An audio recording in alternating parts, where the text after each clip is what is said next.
Rubinstein was supposed to be quiet, an endgame genius. But here, he became an attacking monster, a rook sacrifice, a second-rank invasion, and the scary part, white wasn't obviously lost. This is Rubinstein's immortal game. That one side never really makes a mistake, and still gets destroyed. Łódź, 1907. A young Akiba Rubinstein is not yet a world champion, not even officially a grandmaster yet, sits down with the black pieces. For much of the opening, white is not obviously worse, that the final combination still feels unreal, more than the century later. White is Georg Rotlewi, a strong Polish master. Today he is remembered mainly because of this game. Rotlewi was a serious tournament player. Black is Akiba Rubinstein, one of the greatest players who never became world champion.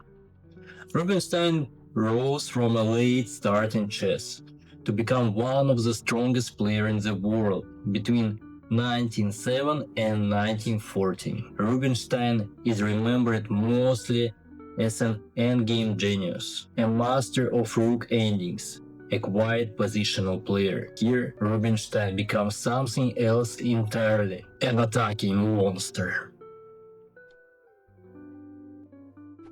The game begins. Pawn to d4, pawn to d5, knight to f3, pawn to e6, pawn e3, pawn c5, pawn c4, knight to c6, knight to c3, knight to f6. A classical structure, both sides fighting for the center, nothing dramatic yet. But then white plays pawn takes c5, and the central tension disappears. Rubinstein recaptures with the bishop takes c5. Now the bishop becomes active and black's development flows naturally.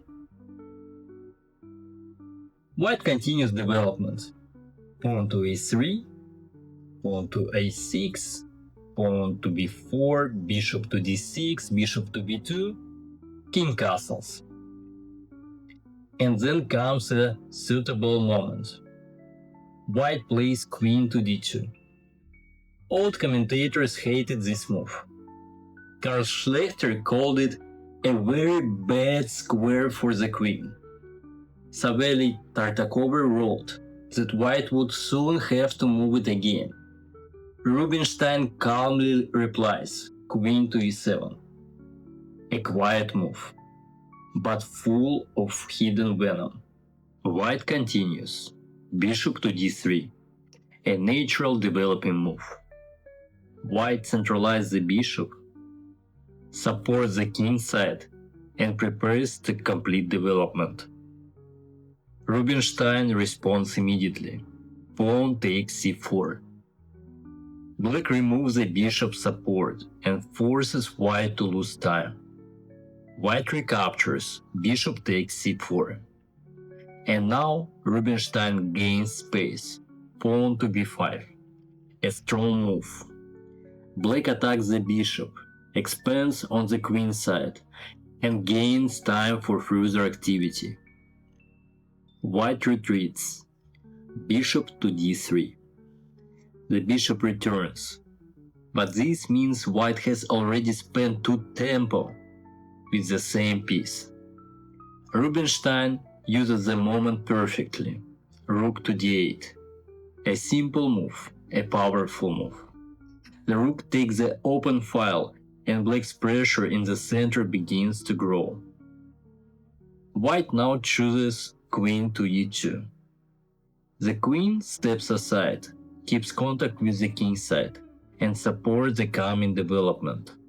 But black is already faster. Bishop to b7. Now both black bishops point together to the center and the king side. White finally castles. A powerful central move. The knight coordinates with the bishops. The rook already stands on d8, and suddenly black's pieces begin to harmonize. White captures the knight. Knight takes c5. Rubinstein replies, bishop takes c5. Now the bishop becomes a monster. White plays pawn to f4. It looks ambitious, but it weakens the king side. Rubinstein calmly retreats, bishop to c7. White advances again, pawn to e4, and now the position begins to collapse.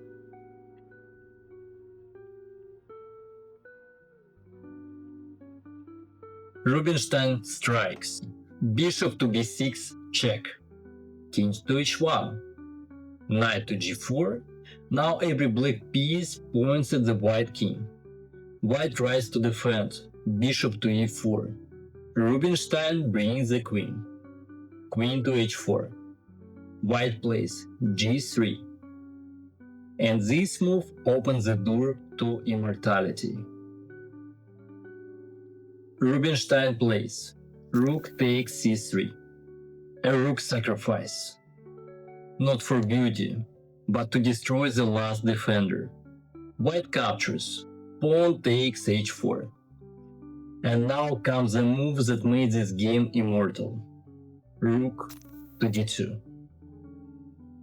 The rook invades the second rank. The queen is overloaded, and the white king is suddenly defenseless. White takes the rook, queen takes d2. Rubinstein continues, bishop takes e4 check. And attack explodes. White tries queen to g2, but Rubinstein finishes quietly. Rook to h3. And the position is completely lost. Black wins. Many attacking games are beautiful because the loser blunders. This one is different. Rubinstein's attack is not random. Every move fits the position, every sacrifice is justified, and almost every move matches modern engine analysis. That is why, more than a century later, this game still shocks players today. And that is why this masterpiece is known today as Rubinstein's immortal game. If you enjoy legendary games like this, subscribe to the channel. Because the history of chess is full of masterpieces, but only a few are truly immortal. And in the next video, we will uncover another brilliant game that's changed chess forever.